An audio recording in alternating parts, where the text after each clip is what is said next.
We do not want the AI companion on.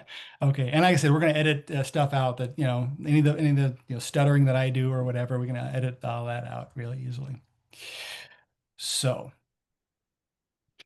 hello and welcome, and thank you for tuning in for this conversation with Dr. Peter Neumann, Professor of Security Studies in the Department of War Studies at King's College London. Good afternoon, Peter. How are you? Hi, James. Good to see you. Good to see you too. I'd like to talk to you about maybe 40 minutes or so about a variety of topics of interest to readers of our journal, Terrorism and Political Violence. So let's begin with your earliest recollection that studying terrorism was something you wanted to do. When you were a student at the Free University of Berlin or at King's College London, were there any courses or lectures on terrorism or political violence that piqued your interest? Or were there any professors or classes that inspired you to pursue the study of terrorism? Not particularly, but what happened was that in 97, 98, I got the chance to do a junior year abroad, which in the European Union is called Erasmus. And I ended up in Belfast at the Queen's University of Belfast in Northern Ireland. And at that point, 97, 98, that was the last year of the conflict. But it was also the period that was leading up to the Good Friday Agreement, which was struck in April 1998. So being in Northern Ireland during that time was really fascinating. You could still see the conflict. There were still bomb scares. There was still military on the street, but you could see the peace being negotiated. And I was already working a little bit as a freelance journalist at the time, reporting for radio stations in Germany, in addition to studying there. And so, as part of that, I actually got the opportunity to attend some of the stuff around the negotiations. I was actually there at Stormont on the day the Good Friday Agreement was struck. And so that was fascinating. And I went back to Germany and I was determined to continue studying the conflict in Northern Ireland. It wasn't about terrorism per se, it was about the conflict in Northern Ireland. And that's what really got me interested in all of this. And the rest is history, right? Yeah, right. I mean, several of your earliest publications were focused on terrorism in Northern Ireland, that conflict there, Mm. and how the British responded to that conflict. Overall, looking back now, in terms of how the British government responded to the conflict, what's your assessment now, looking back, 20, 25 years later? So I ended up doing my PhD about that. In 1999, I went to King's, to London, to start my PhD precisely about what you said, British government strategy in Northern Ireland. And I studied the entire conflict period from 1969 to 1998. What I actually found was that British government policy was pretty consistent from 1972 onwards. British government never said from 1972 onwards, we will never negotiate with the IRA. They always said we would do that if the IRA was ready to put down arms, if the IRA was ready to call a ceasefire. And they always said the end game would be a politically negotiated solution. It would be a consociational agreement where Protestants and Catholics would be equally represented in government, and there would be an Irish dimension. That's what they said as early as 1972, and more or less, that's what materialized. The difference, I guess, was that in the 1970s, in reality, the IRA wasn't ready to engage in that sort of conversation. So the sort of military intelligence repressive response was necessary in order to get the IRA to the point where it said, okay, we have more to gain from sitting down at the negotiating table than to lose from it. And to some extent, of course, in practice, the British government response also changed over time.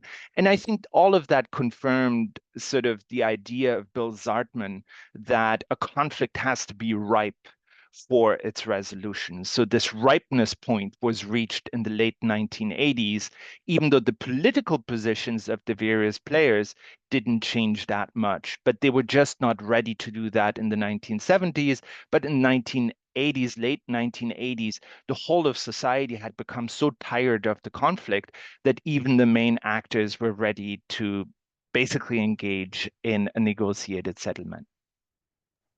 Very interesting. I mean, in the concept of ripeness, I think of like fruit or vegetables. There's nothing you can do to accelerate the process of, making something ripe. It just kind of has to happen organically and nature takes its course. I guess so. And sadly, that means, I mean, whilst that is, of course, a sort of a positive concept in the sense that you say now is the point, perhaps, when a conflict is ripe for resolution.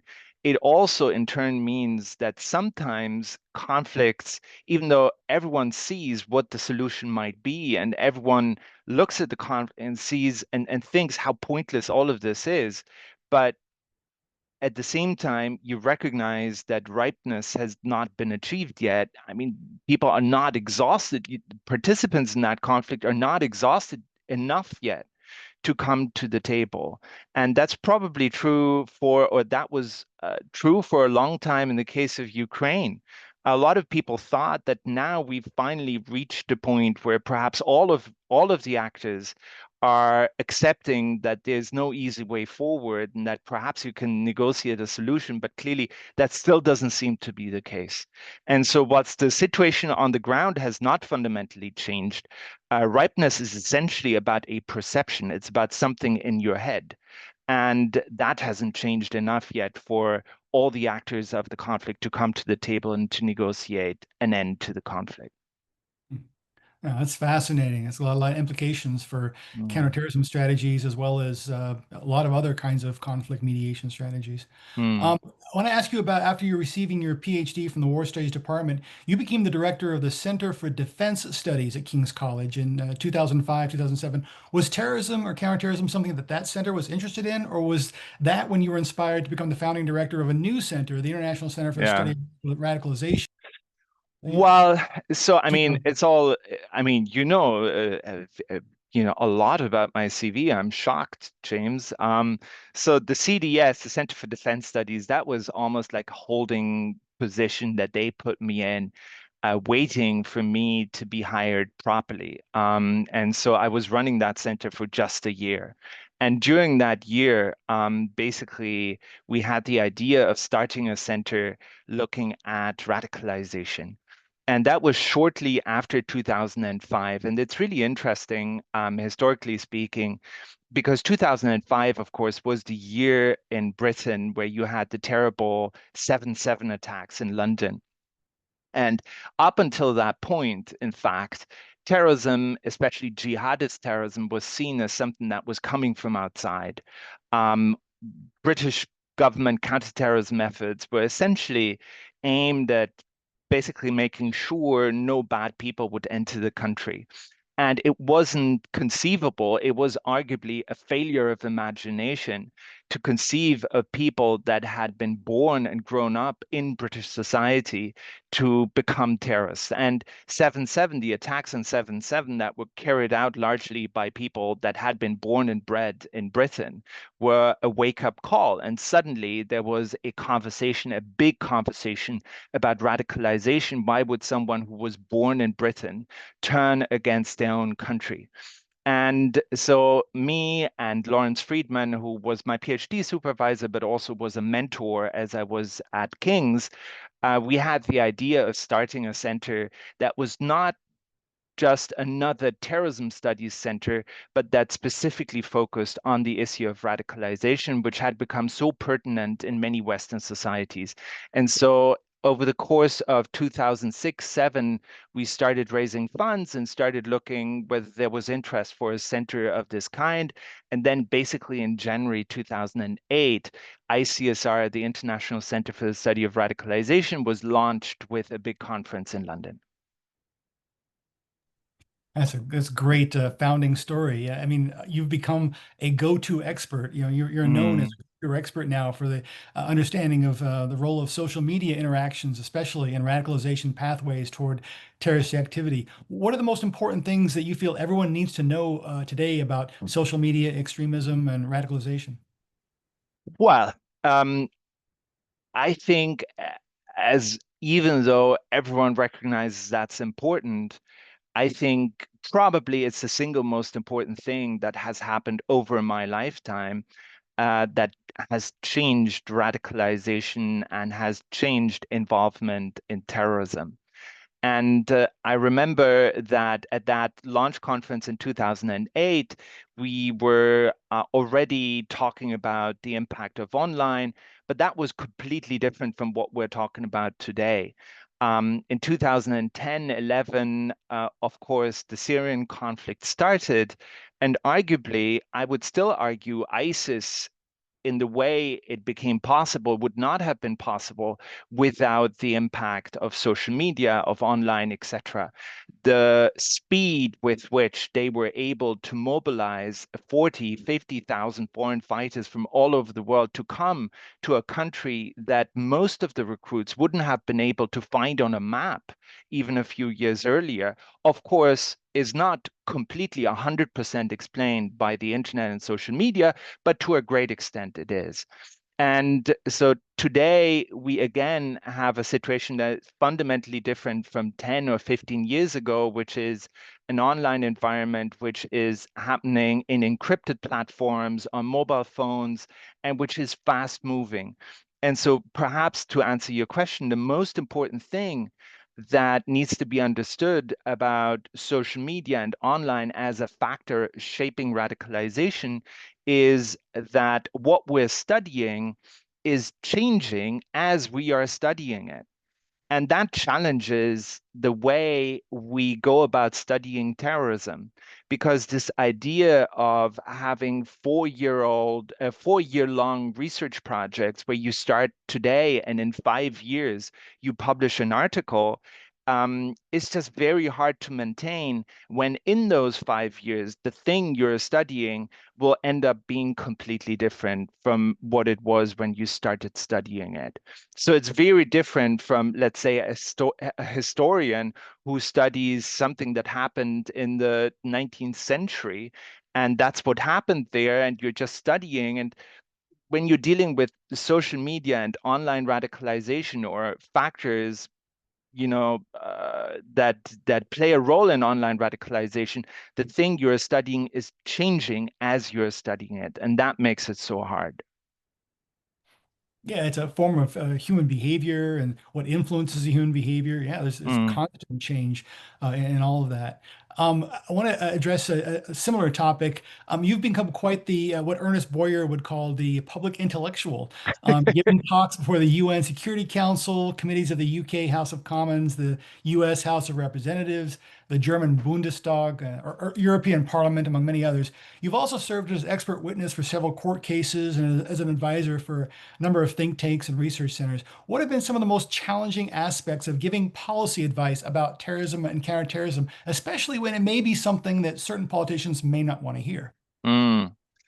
Well, I mean, that's something that I've always enjoyed doing. I understand that's not something that everyone enjoys doing, but I've always seen also my center as I was running it as something at the interface between social science research and basically public policy. And very strongly, before I answer your question, James, very strongly I feel about the idea that as social scientists, it is our obligation to communicate and convey our knowledge to people who can do something with it, because we are not natural scientists who are inventing something and whose invention speaks for itself. If you find the cure for cancer, you don't have to be a great communicator. The invention speaks for itself and it will help people. But as social scientists, the knowledge we produce has to be communicated in order to be useful for society at large. And so I've always kind of thought it would be fun, but also very important to actually communicate the knowledge to people who can do something with it, whether it is as an expert witness in court or whether it is as someone who works with policymakers. And in terms of the biggest challenge, I think the hardest thing to do is to be an expert witness in court, especially because as you're testifying in court, and I've done about a dozen court cases in UK, as you're testifying in court, the job of the opposition, of the defense lawyer, is basically to destroy your credibility.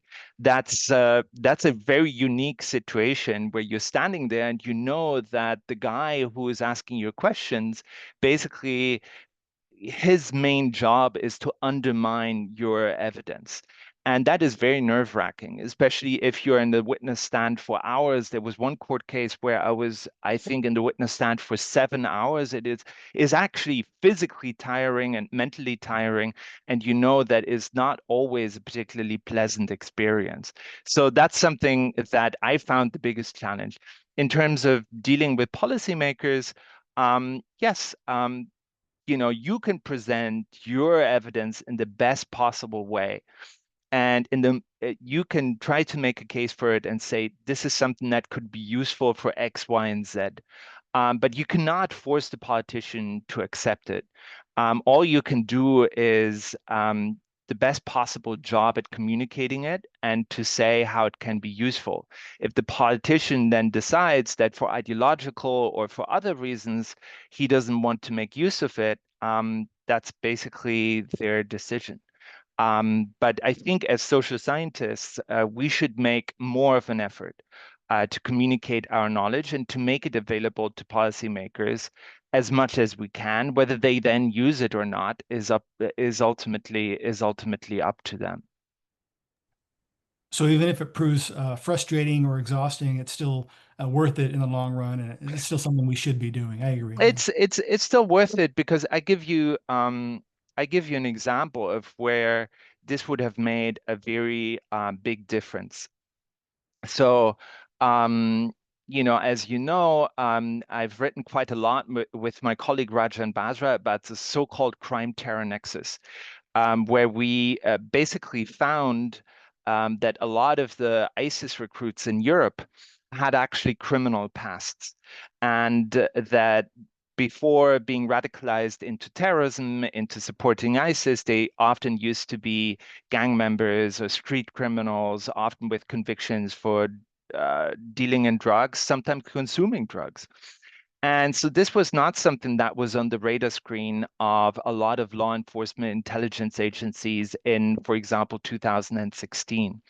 And what happened was in the case of the Berlin attack in December 2016, the perpetrator, Anis Amri, a guy called Anis Amri, was a perfect example of this kind of small-time gang member who'd radicalized into terrorism. And in fact, there were several periods where he was sort of shifting between these two worlds. He was still dealing drugs, he was still occasionally consuming drugs, but he was also having periods where he was quite radical, quite extreme, and wanted to do something. And he was going in and out. And law enforcement was already having him under surveillance. But at one particular point, when he was again going back to the criminal world, where he was dealing drugs and consuming drugs, law enforcement concluded that this behavior was incompatible with the behavior of what they thought was a jihadist extremist. They said, okay, he's basically just a drug dealer. He's not a jihadist extremist because a jihadist extremist wouldn't consume drugs, he wouldn't deal drugs. And so we can stop putting him under surveillance. And so clearly they hadn't understood that this type of extremist was basically going in and out of these different worlds consecutively. And if they had understood that better, and if we had been able to talk to them earlier, talking to them about the crime terror nexus and the kind of phenomena it produced, perhaps they wouldn't have stopped putting him under surveillance because they would have understood that this may have been a phase that would change quickly soon afterwards. And so this kind of knowledge, if you communicate it early and properly, it can make a difference. It can actually literally save lives. That's a So great example. for everyone who thinks, what we are doing research on, it's all useless and it's published in journals that no one reads and nothing's going to happen with that. To some extent, that's true, but it is also not true if you actually then take that knowledge and you're trying to think hard about how it could be useful, and if you make an effort communicating it to people who can do something with it. That's very important advice for, especially for new PhD students and new scholars entering this field. Find Mm, ways to communicate your new ideas in ways that will be received. mm. That's great. Speaking of which, I'd like to talk about teaching for a few moments. You've had quite a distinguished career as a teacher, mentoring graduate students, chairing dozens of doctoral dissertations. You created the master's degree program in terrorism, security, and society at King's College, and you co-directed that program for over 8 years. In your view, has teaching about terrorism and counterterrorism changed, especially in this modern age of information saturation? Sure. I mean, so your question is more about the teaching methods. I obviously that has changed as well, and I think you have to make more of an effort as a teacher nowadays. It's no longer enough. I remember some of the first year we were teaching that course, that master's course in terrorism security society, which still runs at King's and still a successful course. In the first year I was teaching that, I still had slides on an overhead projector. So we weren't even using PowerPoint at that point. So clearly the methods have changed quite dramatically, but also the contents. So I think during the 2010s, it was essentially enough to essentially teach about jihadist terrorism. Um, and you sprinkled in a little bit of other stuff. In Britain, you still mentioned the IRA and Northern Ireland. You had a little bit of stuff about right-wing extremism. That became more prominent towards the end of the decade, and especially, of course, after 2021. Um, but nowadays, I think it's almost 50-50. I mean, I mean, our core course, half of the case studies are right-wing extremism, the other half is jihadist extremism. But that also reflects what the interests of the students are. That reflects what the terrorist threats are. And I think it's also become more difficult because basically in the 2010s, I was very blessed to live during a period, to have my main period of activity in a period where definitions of terrorism and the idea of terrorism, primarily represented by ISIS, was very uncontroversial. I mean, everyone agreed that ISIS, that they were terrorists, that they were bad people, that they had to be fought. Nowadays, it's a lot more complicated. It's a lot more complicated because of January 6th, because of the way that is differently perceived by different kinds of people. It's also become more complicated because the conflict, Israel-Palestine, Hamas, Hezbollah, they are much more in the spotlight and they are much more controversial and contentious than groups like ISIS. So the discussions in the classroom have become much more political. What is terrorism? What should we consider to be terrorism? Should we even study that? Should we not also study the states that are fighting against them? So all these questions that you, James, and I remember from our early period, state terrorism, all that sort of stuff, that is back with a vengeance. So in a sense, the 2010s, when ISIS was the most prominent example and everyone looked at ISIS, those were, in a sense, from a teaching point of view, were a blessed period where it was easy to make the case that terrorism is a thing and that you don't necessarily have to argue a lot about definitions of terrorism. If anything, that is going to become ever more controversial as President Trump is designating first Mexican drug cartels to be terrorists. So should we be studying that as well? And now he's designating Antifa, left-wing extremists, as terrorists. So that is going to become ever more controversial.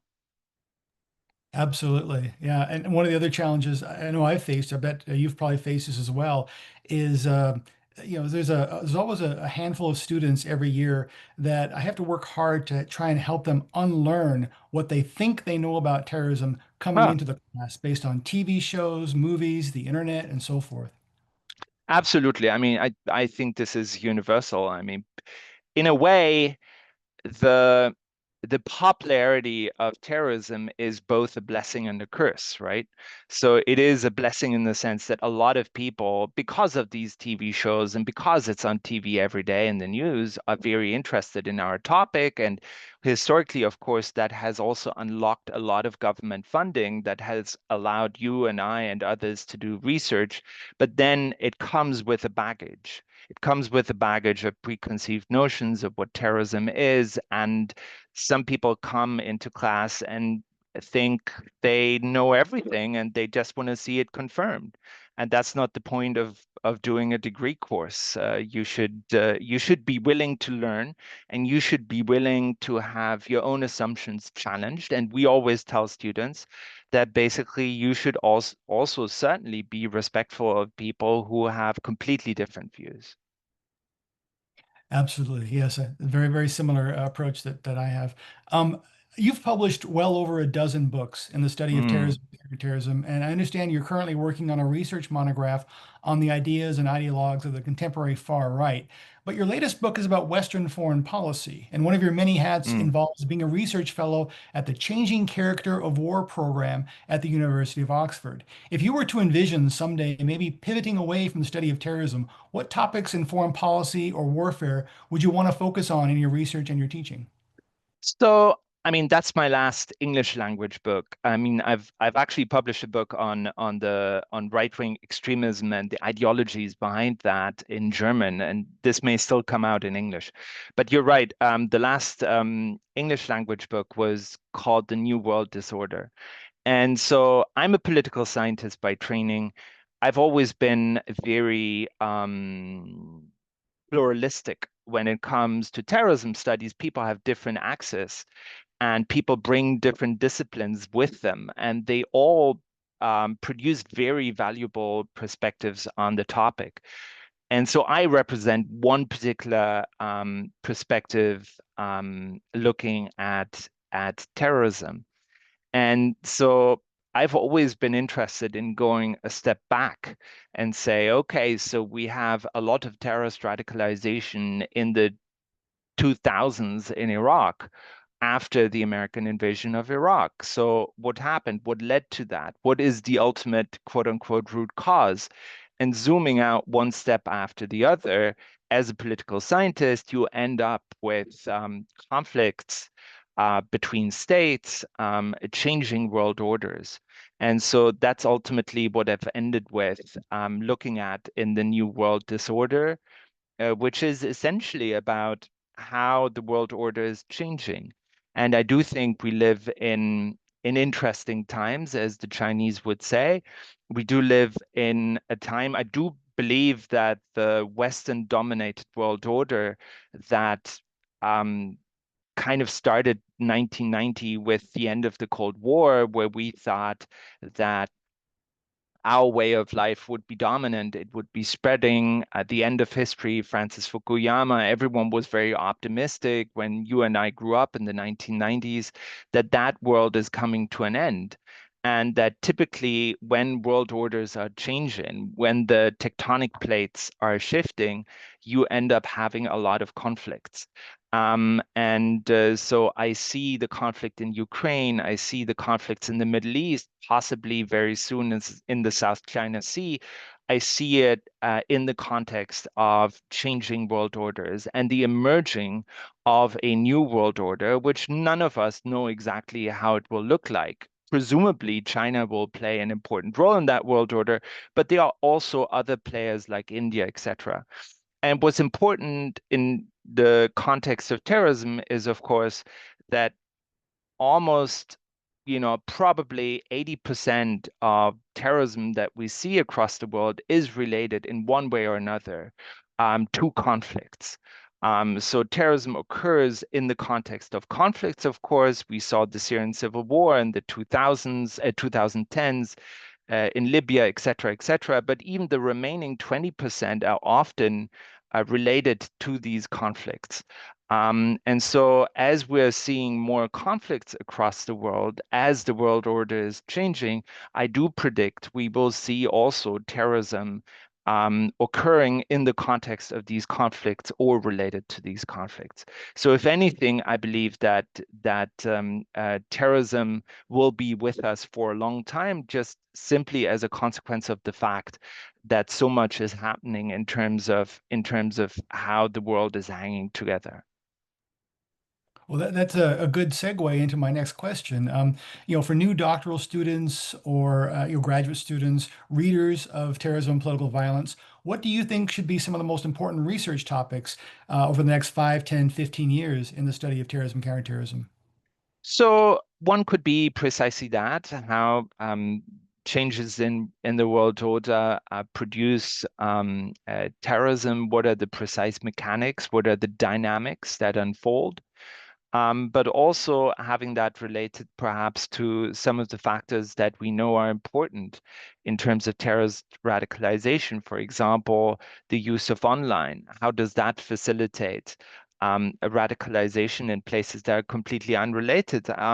I think the mobilization, I mean, if you take as an example, we talked about this earlier, if you take as an example the Syrian conflict, if that conflict had happened 50 years earlier, it is unlikely that it would have produced the kind of mobilization that we have seen in 100 different countries. Um, uh, at some point, a police officer in London told me that if in 1972, when Bloody Sunday happened in Derry, in Northern Ireland, if at that time social media had been around, he said he is sure that thousands of young Irish Americans would have traveled to Northern Ireland to fight for the IRA. And social media didn't exist at that time. It was still a very profound event that shaped the rest of the conflict, but perhaps it could have been much worse if social media had been around. So the impact of social media on that, I think, will continue to be a hugely important topic that will produce a lot of PhD thesis. Well, Peter, we've almost reached the end of our time together. Just a couple more questions, if you don't Yeah, mind. sure. First of all, is there any advice you would give to the next generation of PhD students about what you were saying earlier about how to communicate their ideas effectively? So when I started my PhD, one of our mentors or one of our teachers basically in one of our first sessions basically said, imagine I'm a 12-year-old and you're trying to explain your project to me. And I'm still thinking of that sometimes. I'm still telling my own PhD students, try to explain to me your project, imagining I'm a 12-year-old. And it's actually not that easy. And I think that's an exercise that's very useful because whilst I'm not claiming that politicians are 12-year-olds, but I do think that it's best to assume that the person you're speaking to doesn't know anything. And we often assume, like, I think there is a perverse incentive in academia, which is you're trying to sound more clever than you are because you're trying to impress other people. You want to sound more academic. And actually, the reality is, if you want to have success in the real world, if you want to impact public policy, um, you have to do the opposite. You have to be very simple and you have to assume that your opposite number doesn't know anything about the topic. So dumbing things down is actually a skill and is something that we should train people in order for them to be successful social scientists in the real world and in order to be able to communicate their knowledge to people outside of TPV and outside of academic conferences and outside of their circle of peers. Dumbing Good. things down is the key skill we should train, James. That's a good takeaway from this talk. Yeah, look at a good title for a topic. Exactly. Good title for a next book, you know. Yeah. Is there anything, just finally question, is there anything you'd like to tell readers of terrorism, political violence that we haven't already discussed? Um, No, I think it's a great journal, and I'm privileged to have published one of my first articles in TPV, and I was incredibly proud to have published in TPV because that was one of the first journals I discovered, I read. I was full of admiration for people like Bruce Hoffman, Martha Crenshaw, people who were, if you want, the first or first and a half generation of academics in the field. So having an article in TPV out is still basically is the entry card for a career in the field. So I'm so glad it's still there, and I'm so glad it continues to thrive. Yeah, we're on volume 37 now. We just released Exactly. a special issue on terrorist motivations, which is issue number 7, volume 37. Well, on behalf of all of our colleagues in this field, thank you for your research in the field of terrorism studies, and thank you very much for your time in this conversation, Peter. Thank you, James.